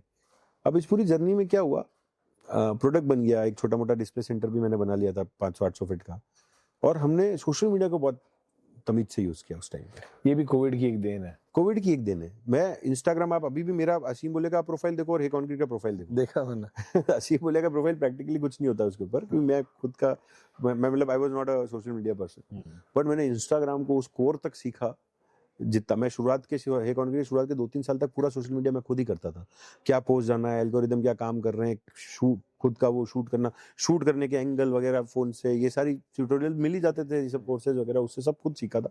और मैं उसी से सारे मैसेजेस, परफॉर्मेंस मार्केटिंग क्या होती है, परफॉर्मेंस मार्केटिंग में ऑडियंस सेट करना, फलाना सब किया मैंने, और मैंने उसको बहुत जुडिशियसली यूज किया। और एक मूवी है इंसेप्शन, देखी आपने? सो इंसेप्शन जो मूवी है क्रिस्टोफर नोलन की, so it's a very beautiful movie to understand sales. मतलब वो साइंस फिक्शन और वो सब भूल जाओ कि वो लोग क्या कर रहे हैं, सीड जो बात उनको कर रहे हैं ना, इंसेप्शन की, आज किसी के ब्रेन में जाके एक सीड इंसेप्ट करो, जो वो जब कॉन्शियस माइंड में आएगा तो वो उसकी रियलिटी बनेगा। That is the point, that is the whole game of sales. How do you incept that seed in a consumers mind that it becomes that reality. तो मैंने सोचा मैं डायरेक्ट, मैं कभी जाके बोलूंगा ही नहीं मेरा माल लो, मैं आज तक जाके बोलता ही नहीं हूँ कि मेरा माल लो। हमने कहा हम सोशल मीडिया पे दिखाएंगे हम अच्छे हैं, हमें ये कर रहे हैं, ऐसे प्रोडक्ट ये हो, लोग अपने आप आएंगे। क्यों? तो आज की डेट में मेरे करीब आई थिंक 31 पार्टनर्स हैं इंडिया में, मैं आज तक किसी के पास नहीं गया कि आप मेरा प्रोडक्ट बेचो, हर बार वो लोग आए, और हमने फिर एक हेल्दी पार्टनरशिप और बिजनेस मॉडल। ऑफ लेट अभी लोग थोड़ा समझने लगे कि मार्केटिंग फर्स्टली एक ऑप्शनल सब्जेक्ट नहीं, कंपलसरी सब्जेक्ट है फॉर बिजनेस, एंड अभी भी लोग मार्केटिंग को एक अननेसेसरी राइट ऑफ खर्चा की तरह ही ज्यादा देखते हैं। वो मेंटालिटी कब चेंज होगी हमारी कंट्री में? मेरे लिए इस कंट्री में, हमारी कंट्री में यार, इस कंट्री में I think when they will see a lot of people doing the right thing, जैसे मैंने भी कैसे सीखा, मतलब ऐसा नहीं है कि मेरे को डे वन पे, मैं तो एक ऐसा बिजनेस से आ रहा था जिसके अंदर मार्केटिंग का कोई लेना देना ही नहीं है। तो मैंने जब लोगों को देखा और मैंने बहुत सारी चीजें सुनी समझी, तो मेरे को समझ में आया कि यार बिना मार्केटिंग के तो लोगों को पता कैसे लगेगा। मतलब सो मैं बहुत ज्यादा लॉजिक से चलने वाला आदमी, मैं हर चीज में लॉजिक ढूंढने की कोशिश करता हूँ, अगर लॉजिक नहीं मिलता तो मैं नहीं कर पाता हूँ। तो मेरे को यही समझ में आया मेरा प्रोडक्ट बिकेगा कैसे, कोई भी प्रोडक्ट बिकेगा कैसे। मतलब मैं इससे सोचता था कि यार शाहरुख खान को लेकर ऐड बना रहे हैं, इसका क्या फायदा है, एग्जाम्पल क्यों, मतलब उससे उनको इतना, मतलब ऑब्वियसली करोड़ों रुपए खर्च हो गए, उससे उस ब्रांड को मिला क्या। तो ये सारे थॉट प्रोसेस आने लगे, तो मेरे को रियलाइज हुआ यार मेरे को कहीं ना कहीं what ever my budget permits marketing तो करनी पड़ेगी। मार्केटिंग आज भी सेपरेट डिपार्टमेंट है, अब तो हम ब्रांडिंग को भी एक अलग डिपार्टमेंट बना रहे हैं। तब मेरे को समझ में आया, पहले तो सेल्स करता है, सोचता आदमी सेल्स है, फिर आपको लगता नहीं सेल्स और मार्केटिंग अलग अलग। अब हमें लगता है सेल्स मार्केटिंग और ब्रांडिंग भी अलग अलग है, मतलब इनका ब्रांडिंग का सेल्स और मार्केटिंग से कोई लेना देना नहीं है, तो तीनों चीजें अलग अलग है। तो इस पे जब तक आप इन्वेस्ट नहीं करोगे आपकी सेल्स वैसे तो एक जनरल माइंडसेट जो हमारे आसपास हम देखते हैं इंडिया में कि मार्केटिंग का फर्स्ट रूल जो एक बिजनेस ओनर देखता है कि मैं 100 रुपए इन्वेस्ट कर रहा हूँ मार्केटिंग पे, मुझे मिलेगा कितना। ये क्वेश्चन कितना सही है और किस स्टेज पे सही है? यार मिले ये तो आपको बिल्कुल, आपको मार्केटिंग के आरओआईज तो आपको निकालने ही पड़ेंगे और निकालने भी चाहिए कि आप कहाँ मार्केट कर रहे हो, उसका क्या आरओआई है। बट ये एक्सपेक्टेशन डे वन पे रखना सही है। ये एक्सपेक्टेशन और टारगेट सेट करना भी डे वन पे सही है। आप you should set a target also कि यार मैं अगर ये इस पे स्पेंड कर रहा हूँ तो मैं इतना रेवेन्यू अचीव करूंगा, क्योंकि that is only going to give you the motivation to do it again. अगर आपने उसको ट्रैक नहीं किया, जो 99% लोग नहीं करते, ट्रैक ही नहीं करते क्योंकि उनको पता ही नहीं उसको ट्रैक कैसे करें। You have to find a way. आज मैंने for example if I do an exhibition, अब मैं कैसे, और उसमें मैंने 20 लाख रुपए का खर्चा कर दिया एग्जांपल, अब मैं वो ट्रैक कैसे करूँ कि यार मेरे को उससे धंधा कितना है, क्योंकि वो तो एक जनरलाइज मार्केट है। आप पॉइंट समझ, आप तो एक मार्केटिंग कर रहे हो for awareness of your product, उससे बिजनेस कितना है वो कैसे आप ट्रैक करोगे। तो वो ट्रैक करने के तरीके भी आपको निकालने पड़ेंगे कि वहाँ की लीड्स को फॉलो करें कि हाँ यार इतना एटलीस्ट ये 5 से तो आ गई, 20 लाख के अगेंस्ट में 50 लाख का भी ऑर्डर आ गया तो भी मेरे हुए, और जो मार्केटिंग हुई, अवेयरनेस बढ़ी, उसका जो लॉन्ग टर्म रिजल्ट आ रहा है वो तो आ ही रहा है ना। तो you might not be able to capture the long term result, but short term results definitely आपको करने चाहिए कैप्चर, जहाँ जहाँ आप कैप्चर करो, क्योंकि that will keep yourself, keep any entrepreneur motivated to invest into marketing. आपको नहीं लगता कि जैसे फर्स्ट टाइम जो एक मार्केटिंग में इंसान घुस रहा है, he is also not an expert on that, correct? तो उसकी मार्केटिंग जब उसके प्राइम पे होगी तब वो रिजल्ट जनरेट करना चालू करेगी। मार्केटिंग रिजल्ट, जब आपने मार्केटिंग का एम भी आपको नहीं पता, आपने सिर्फ एक ट्रेंड फॉलो करके रील डाल दी या बूस्ट कर दिया for example, I still think कि उस स्टेज पे बहुत ज्यादा रिजल्ट एक्सपेक्ट करना इज अ रॉन्ग थिंग। हाँ मतलब मैं कह रहा हूँ बहुत ज्यादा मत करो ना। मैं तो कह रहा हूँ, मैं तो जैसे मैंने कैसे किया, मैंने कहा यार एक बार, एक्चुअली प्रॉब्लम यही है ना कि हम 100 रुपए डाल के 500 रुपए तो डे वन पे एक्सपेक्ट कर रहे हैं। नहीं नहीं वो तो नहीं कर सकते आप समझो उस बात को, वो तो गलत हो गया ना। वो अक्षय कुमार से भी ऊपर की स्कीम हो गई। फिर तो आप 100 रुपए डाल के कि 500, फिर तो मतलब फिर तो इजी हो जाता ना यार सबके लिए, इतना इजी नहीं। सो आई टेल यू, बिजनेस से ज्यादा वॉलेटाइल कोई चीज नहीं है, मतलब करियर वाइज। मतलब ठीक है जॉब में भी वॉलेटिलिटी होगी कि चला जाएगा, बट बिजनेस से आपको पता ही नहीं लगेगा क्या हुआ। अभी फॉर एग्जांपल उन्होंने ऑनलाइन गेमिंग पे रोक लगा दी गई इंडियन गवर्नमेंट, बहुत सारी ऐसी कंपनीज है, इवन ड्रीम 11 जैसी कंपनी जो एक टाइम पे आईपीएल स्पॉन्सर। हाँ तो आप वही कह रहे हो ना, आईपीएल के इंडियन टीम स्पॉन्सर थी, आईपीएल तो छोटी चीज हो गई। So that is the point, it's very volatile, you will never know, GST आ गया, नोटबंदी आ गया, कोविड आ गया, कुछ भी हो सकता है। तो आपके राइट एक्सपेक्टेशंस तो बहुत जरूरी है एज एन एंटरप्रेन्योर। आपको ये पता होना चाहिए कि मैं क्या एक्सपेक्ट कर रहा हूँ। तो your whatever targets you are setting has to be ambitious no doubt, but realistic भी होना चाहिए। आप जो बोल रहे हो 100 में 500, वो रियलिस्टिक नहीं है, क्योंकि अच्छा चलो मेरा पॉइंट ये कि कोई बोलता है मैं 100 में 500, तो उसका बेस क्या है? There has to be some base calculation to put that. हम लोग क्या करते हैं, जैसे मैंने कहा यार मैं 2000 रुपए परफॉर्मेंस मार्केटिंग करता था, तो मैं टारगेट ये नहीं बताता कि मैं धंधा कितना लाऊंगा, मैं ये देखता था मेरी लीड्स कितनी आई, मैं टारगेट लीड्स का बना रहा हूँ। अब मेरा पॉइंट है कि लीड्स आई, उसमें से मेरे को कितनी लीड्स काम की आई, ये हम लोग जरूर बनाते हैं। एक्चुअली लीड का कन्वर्जन तो फिर अगेन आपके हाथ में है ना, how well you do it. Exactly. So my performance marketing was not to generate business. Target के अंदर बिजनेस तो कितना आता है वो बाद में देख लेंगे, बट लीड्स आ रही है कि नहीं आ रही है। अगर लीड्स आ गई, basis of any generation business is Leeds, पहले आप लीड पे काम। और ये सबसे बड़ा ड्रॉबैक है, मैं आपको बताऊं प्रणय, लोग सीधा क्या काम कर रहे हैं कि यार मेरे ऑर्डर आ जाए, वो ये पाइपलाइन क्रिएशन, लीड जनरेशन, इस पे बहुत लोग दिमाग ही नहीं लगाते इनिशियल। मैं भी नहीं लगाता था, मतलब अगर सही बात तो ये, आप धीरे धीरे सीखते हुए चीजें।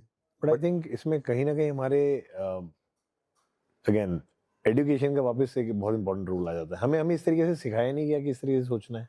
तो यार एक बात बताओ, हमें मेहनत करनी है, उसका रिजल्ट आएगा, एग्जाम देंगे तुरंत रिजल्ट आएगा। सो दिस इज एक डिलेड रिजल्ट वाली चीज कभी नहीं सिखाई गई। इंस्टेंट रिजल्ट की चीज हमें, इंस्टेंट ग्रेटिफिकेशन समझ लो, चाहे वो सोशल मीडिया हो, सब जगह जो जिस तरीके से हमारा वर्ल्ड जा रहा है, हमें इंस्टेंट ग्रेटिफिकेशन की तरफ ले जाया जा रहा है।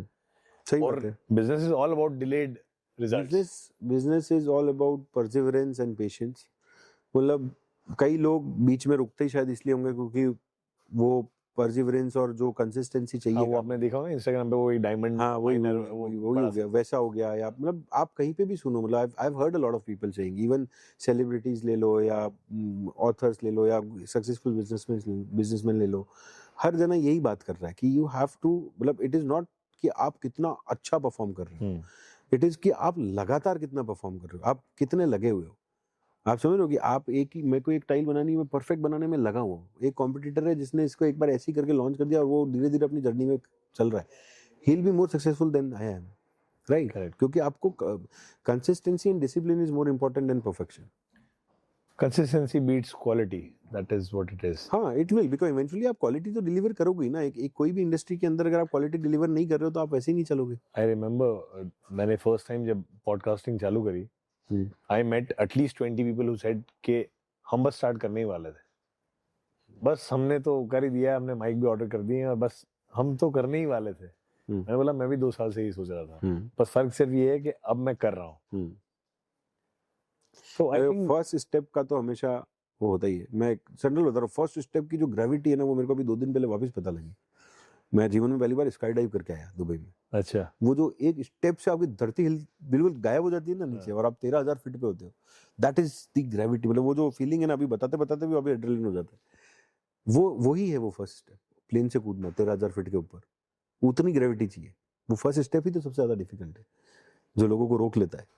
कि उनको पता है, क्योंकि they are jumping into an very unknown territory, and fear of unknown is the, मतलब फियर ऑफ अननोन जब आप उससे ऊपर उठने लगते हो तब आप एंटरप्रेन्योरशिप की जर्नी में आगे बढ़ते हो। तो फियर ऑफ अननोन को ओवरकम करना बहुत जरूरी है। व्हाट डू यू थिंक असीम भाई, हाउ डिफिकल्ट, एक तो सेल्फ डाउट हमारे अंदर बहुत होता है, क्योंकि मैं देखता हूँ कि हमारे वैल्यू सिस्टम में, हमारे एजुकेशन सिस्टम में सेल्फ कॉन्फिडेंस नाम की कोई चीज़ हमें ऐसी इनकलकेट की नहीं जाती है। आज भी हम देखते हैं कि मैक्सिमम लोग किसी गवर्नमेंट जॉब के पीछे ज़्यादा परस्यू करते हैं, स्पेशली टियर 3 टियर 4 में, क्योंकि हमारा एक माइंडसेट है कि एक बार गवर्नमेंट नौकरी में एक बार चले गए फिर आराम ही आराम है, फिर काम करने की जरूरत नहीं है। हमें वो कैलिबर नहीं डेवलप हो रहा है कि हम अपनी स्किल पे इतना भरोसा करें कि कोई बात नहीं, रिसेशन आए कुछ भी आए, मेरे में अगर स्किल है तो मैं भूखा नहीं मरूंगा, है ना। तो बेसिकली लैक ऑफ कॉन्फिडेंस हमारे अंदर बहुत ज्यादा आ रहा है एज अ सोसाइटी।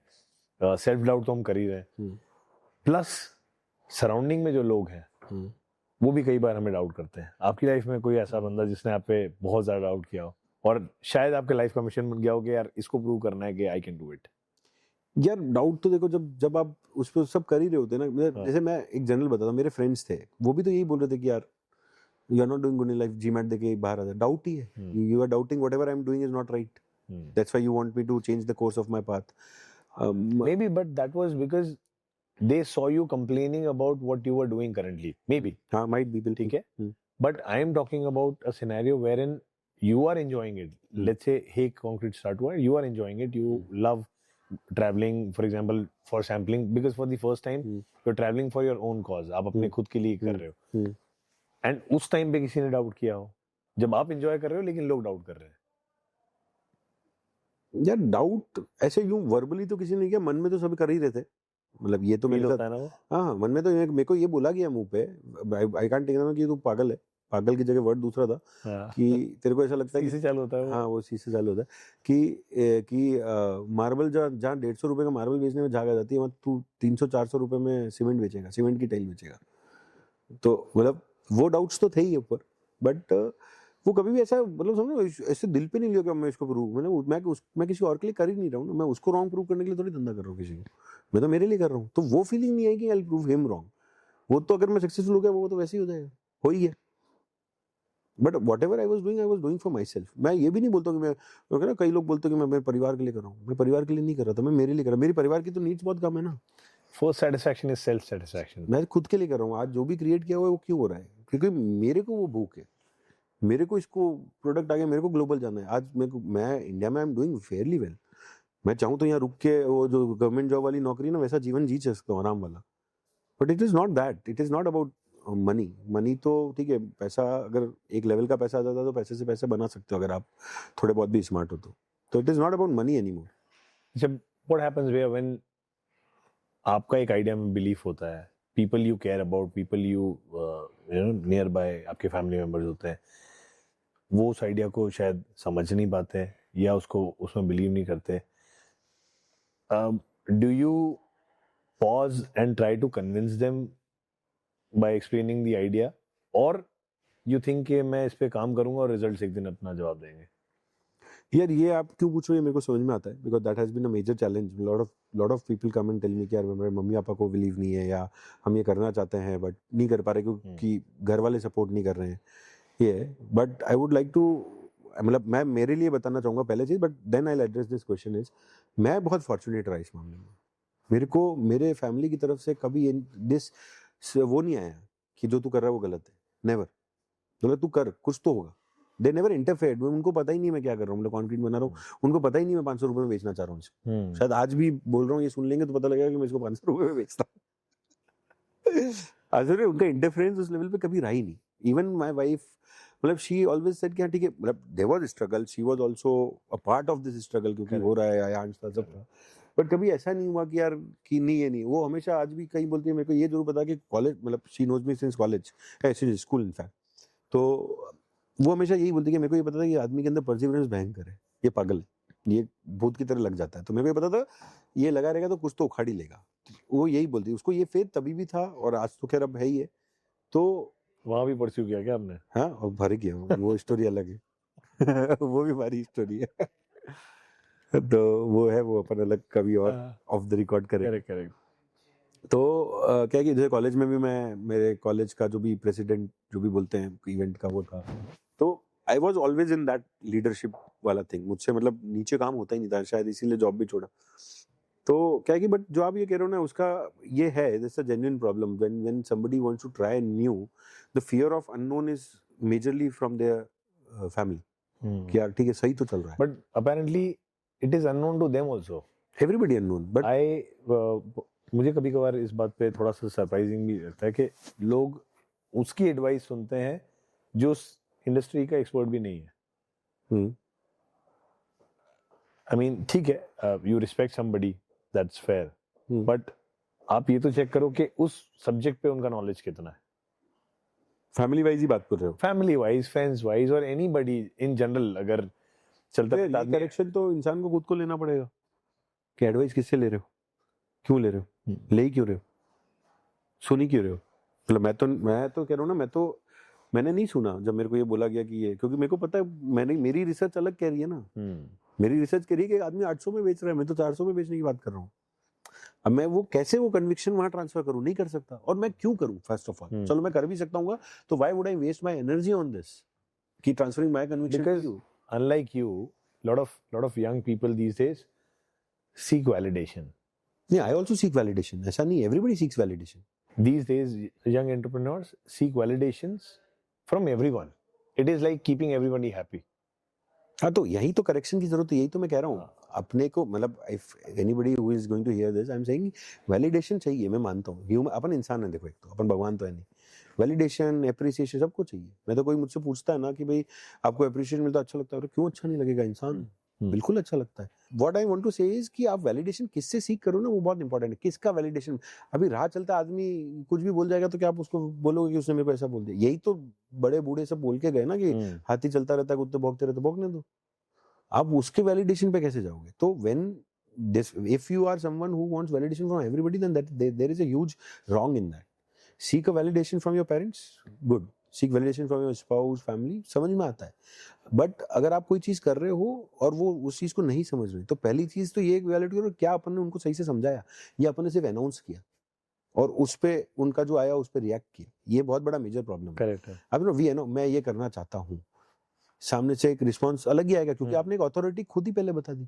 क्या आपने पूरा एक सिनेरियो, आप इस डिसीजन पे भी तो आपने वहां पिच किया, जैसे हाउ यू पिच किया. एग्जैक्टली. ये मेरा एक कन्वर्सेशन, आई डोंट रिमेंबर किसी के साथ हुआ था, सेम कन्वर्सेशन. मैं भी कहता हूँ कई लोगों को कि अगर आप, ये मेरा सेम कन्वर्सेशन किसी के साथ हुआ था, नियर बाय लोग जो शायद आपके लिए थोड़े से बायस्ड है, आप अपना आइडिया उनको पिच करके उनको कन्विंस नहीं कर पा रहे हो, तो एक स्ट्रेंजर को क्या ये करोगे? सेम बात मेरी, या तो सीटीआई में कोई था, कुछ था मेरा, कहीं तो ये सेम कन्वर्सेशन किया था, आई डोंट रिमेम्बर एग्जैक्टली। तो मेरा पॉइंट उसमें ये था, आप इस डिसीजन पे पहुंचे ना जॉब से यहाँ पे, तो वो जो जर्नी है ये डिसीजन की, ये क्या बैठ के समझाई कि बैठो मेरे साथ 2 साल से ऐसा हो रहा है, मैं फोन नहीं उठा पा रहा हूँ जो मेरे साथ हो रहा था अग्रफेल से, इसलिए मैं कुछ कर ही नहीं पा रहा हूँ, I drastically fail in my job. तो वो पूछेंगे तो क्या सोचा है, तो मैंने ये, then you give a solution. अभी प्रॉब्लम क्या है, आप जो यंग जनरेशन है वो भी तो खुद बहुत अथॉरिटेटिव होके और ये होके कि नहीं मेरे को कोई कैसे मैं कैसे किसी का वो अप्रूवल लूं, या क्यों नहीं लूंगा भाई, बच्चे से बड़ा हुआ है, अप्रूवल तो चाहिए। बट वो इंक्लूसिवनेस इन एनी डिसीजन, ये जो मैं कह रहा हूँ, मैंने बहुत सारे मेंटर्स हैं, उसमें से कुछ मेरे मेंटर हैं ऋषभ वडिया भैया, वो ये बोलते हैं चाहे कंपनी हो चाहे बाहर हो, आपका इंक्लूसिवनेस अगर आप ले आओगे ना डिसीजन मेकिंग के अंदर सामने वाले, तो वो सपोर्ट क्यों नहीं करेंगे, थिंक लॉजिकली, तो वो बिल्कुल करेंगे ना। वो आप उनको कन्विंस तो करने की कोशिश करो कि हाँ ये है, ये मैंने किया है and I have a plan कि भाई मैं ये एक बार करूंगा और नहीं चलेगा तो फिर मैं ठीक है वापस जॉब कर लूंगा, जो भी होगा। तो आप 99% logical parent will understand, they will understand that why the decision has been taken, it is not an abrupt decision कि वन फाइन डे उठे और इरैशनल नहीं है, इट इज इरैशनल नहीं है, लॉजिक बिहाइंड इट। क्योंकि आप समझो ना, आज एक सबसे ज्यादा हित कौन चाहता है, पेरेंट्स। तो आप लॉजिक से चलो ना यार, वो आपका हित तो चाहते हैं, तो उनको उस हित का पार्ट बना लो समहाउ। वो तो आपको मैनेज करना पड़ेगा, आप इतने सालों से साथ में रहे हो तो आपको पता होगा कि वो कैसे सोचते हैं, क्या सोचते हैं। I don't want to take like one of a kind example, but I think 98-99% of parents will understand if it's been conveyed in the right way. तो वहाँ कन्वेइंग का प्रॉब्लम है, it's not a problem of not understanding. Parents का role इसमें क्या रहता है? How can they be supportive of this? I think मेरे पेरेंट्स को मेरे लिए तो ऐसा नहीं लगता होगा अब। I'm pretty sure about that. हाँ, क्योंकि अब तो यार हम 40 के होने आ गए थे। आपके अंदर का अक्षय कुमार उन्होंने पहचान लिया है, आपके अंदर का अक्षय कुमार उन्होंने हाँ वो पहचाना, या फिर उन्होंने मेरे को करने दिया जो मैं करना चाहता हूँ, वो उसके पार्ट ही नहीं बने। आप समझ रहे हो, उनको ये था कि यार कर लेगा, मतलब बच्चा, देखो उनको मेरे पेरेंट को क्या पता होगा यार ये मेरा बच्चा चीटर नहीं है, गलत आदतों में नहीं है, टाइम पे आता है, टाइम पे घर से जाता है, मतलब ऐसा कुछ भी नहीं कर रहा है ना, काम करने की बात कर रहा है, तो उसमें क्या गलत है। मैं कोई बैठ के रबड़ नहीं रहा हूँ, या मतलब वैसा काम तो हो ही नहीं रहा है। तो जो काम कर रहा फैक्ट्री, मैं तो फैक्ट्री जा कह रहा हूँ, सब कर रहा हूँ, तो अच्छा ही कर रहा हूँ। तो उनका वो नहीं था, बट जो पेरेंट्स का रोल होना चाहिए उसके अंदर मेरे को ऐसा लगता है कि दे शुड अंडरस्टैंड कि अगर कोई ये चीज ले रहा है तो what is the cost of failure. अगर वो कॉस्ट ऑफ फेलियर बहुत बड़ी नहीं है तो उनको पूरा सपोर्ट करना है। लेकिन कॉस्ट ऑफ फेलियर, क्योंकि हो सकता है बच्चे ने इवैल्यूएट ही नहीं की और उनको लग रहा है यार कॉस्ट ऑफ फेलियर बहुत बड़ा हो जाएगा, तो फिर उनको वो चीज वापस कन्वे करनी चाहिए। कोई भी डिसीजन लेने से पहले, मैं तो आज भी बिजनेस के लिए भी कोई डिसीजन लेता हूँ तो मैं पहले देखता हूँ यार ये डिसीजन ले रहा हूँ, कॉस्ट ऑफ फेलियर क्या है। अगर कॉस्ट ऑफ फेलियर मेरे को हिलाए, मेरे धंधे को बंद नहीं करेगी, तो मैं वो कर लूंगा। लेकिन कॉस्ट ऑफ फेलियर अगर बहुत बड़ी है तो मैं वो रिस्क नहीं लूंगा। रिसेंटली मैंने एक कॉन्सेप्ट पढ़ा था, कोई भी डिसीजन 3 चीजों से शेप होना चाहिए: hat, hair cut and tattoo. अगर वो डिसीजन ऐसा है, एक हैट पहनने जैसा है, आपको पसंद आई, आपने पहनी, नहीं अच्छी लगी, आपने उतार के रखी, ठीक है, that's a small term decision जिस is very reversible, instant, I mean काफी शॉर्ट टाइम में आप रिवर्स। हेयर कट है, अगर बैड हेयर कट हो भी गया तो ठीक है, थोड़ा टाइम लगेगा, 15-20 दिन आपको उसको झेलना पड़ेगा, लेकिन you have a chance to regain. Tattoo on the other hand is a permanent decision. तो आई थिंक ये this is how decision should be evaluated. तो आप और मैं सेम बात ही तो कर रहा हूँ, this is cost of failure at what score. मेरे को टैटू बनाना है कि हेयर कट लेना है कि हैट लेना है, एग्जैक्टली कॉस्ट ऑफ फेलियर निकाल रहे हो ना आप, कि अगर हैट पसंद नहीं आई तो क्या होगा, ज्यादा से ज्यादा एक हैट, हेयर कट में 20 दिन, टैटू परमानेंट है, तो आप किस लेवल का रिस्क लेने को रेडी हो, वो आप इवैल्यूएट कर सकते हो हमेशा। कॉस्ट ऑफ फेलियर पेपर पे लिखना चाहिए हर चीज। तो कॉस्ट ऑफ फेलियर जब आप निकालने लग जाओगे ना, तो आपकी डिसीजन मेकिंग ईजी हो जाएगी। मैं ये नहीं बोलूंगा कि बिल्कुल ही वो हो जाएगा, बट आपको समझ में आने लग जाएगा कि क्या लेना, क्या डिसीजन लेना है और क्या नहीं लेना है, और अगर लेके गलत गया तो कितना गलत जाएगा। तो भाई अगर ये हे कॉन्क्रीट नहीं करते तो लाइफ का रिग्रेट क्या रह जाता सबसे बड़ा? तो हे कॉन्क्रीट नहीं था, मैं ये रिग्रेट से ही स्टार्ट हुआ है कॉन्क्रीट। वो जीमेट की बुक्स आ गई थी, पढ़ना था, एक रात को वापस से सो रहा था, कहीं पे कहानी, कहीं पे कुछ सुना मैंने, देखा या सुना मेरे को याद नहीं, बट उसमें द डायलॉग, और या तो मूवी थी या कुछ, बट द इंटेंट वाज ये कि यार अगर मैं ये नहीं करूंगा तो मेरे को पता कैसे लगेगा कि यार मैं इस रोड पे आगे जाता तो क्या होता। दूसरी रोड तो मैं कभी भी ले सकता हूँ जॉब करने वाली है। तो मैंने कहा यार मेरे को मैं एंटरप्रेन्योर अच्छा बनूंगा कि नहीं बनूंगा, ये मेरे जो पिछले 1-2 बिजनेसेस सही नहीं चले उससे मैं जज कर रहा हूँ, वो सही नहीं है। I have to give myself a second chance as an entrepreneur. और क्योंकि मेरे को अंदर से डीप डाउन लगता था I will be a good entrepreneur, मतलब मेरे को लगता था कि मैं बिजनेस अच्छा करूंगा, मतलब वो वाला चीज था। मैं जॉब तो नहीं करूंगा ये भी बहुत श्योर था, मतलब मेरे से होता ही, मतलब मेरे को किसी के अंडर काम करना या वो लॉजिकल ना कि भाई ऐसे, मतलब नहीं समझ में आता था समझ। तो वो रिग्रेट मेरे को था कि यार मैं रिग्रेट नहीं करूँ ना, इसलिए मैं एंटरप्रेन्योरशिप की जर्नी अपनी कंटिन्यू करूंगा। तो मेरे लिए there was no second option, मतलब आप समझो मेरे पास प्लान बी था ही नहीं, मेरे पास प्लान बी नहीं था, इसीलिए मेरा प्लान है ठीक ठाक बैठ गया अभी के लिए। कि प्लान बी होगा तो आप सबकॉन्शियसली आप समझो ना, अगर मेरे को ये पता है कि मेरे पास प्लान बी है तो आप साइकोलॉजिकली मेरे को लगता है फुल 100% भी नहीं दोगे अपना। आप 100% नहीं दोगे। तो मेरे पास कोई मुझे पता प्लान बी था, मेरे पास जीवन में कभी प्लान बी था ही नहीं कि मैं जॉब करने चला जाऊंगा या मैं फादर का कोई बिजनेस था। There were a plan B. Plan A was to create something and be successful in that, that's it. And plan B was to refer to plan A. हाँ वही वैसे ही कह लो, मतलब मैं तो इतना फिलोसॉफिकल भी नहीं हूँ, मेरा तो ये था कि भाई इसी में करते जाओ, कुछ तो होगा। आज का जो कोई यूथ है जिसको कुछ ऑल्टरनेट, क्योंकि हमारा पॉडकास्ट ऑल्टरनेट करियर को काफी प्रमोट करता है, और एटलीस्ट ये हम तो नहीं कहते कि हम किसी की डिसीजन मेकिंग को चेंज कर देंगे, लेकिन we want to give them more options कि you know this is also possible. And कोई असीम घर बैठे देख रहा होगा, वो कहेगा कि इन्होंने कर लिया तो मैं भी कर लूंगा। हाँ बिल्कुल। तो what is the booming options these days? ऐसा क्या कर सकते हैं जो आउट ऑफ द ऑर्डिनरी हो, जिसका अच्छा स्कोप हो? यार सबसे पहले तो मेरे को लगता है कि इंटरेस्ट फाइंड आउट करना बहुत जरूरी है। इंसान को क्या इंटरेस्ट करता है, मतलब जैसे मैं बोल रहा हूँ ना, अगर तेंदुलकर को उसके माता पिता 10th, मतलब ही is a drop out after 10th right, अगर बोलते नहीं 11th कर, साइंस कर, इंजीनियर बन, तो इस देश को तेंदुलकर तो मिला ही नहीं होता ना। सो क्योंकि उसका इंटरेस्ट वहां था। तो I think parents and children himself should try to identify the right interest.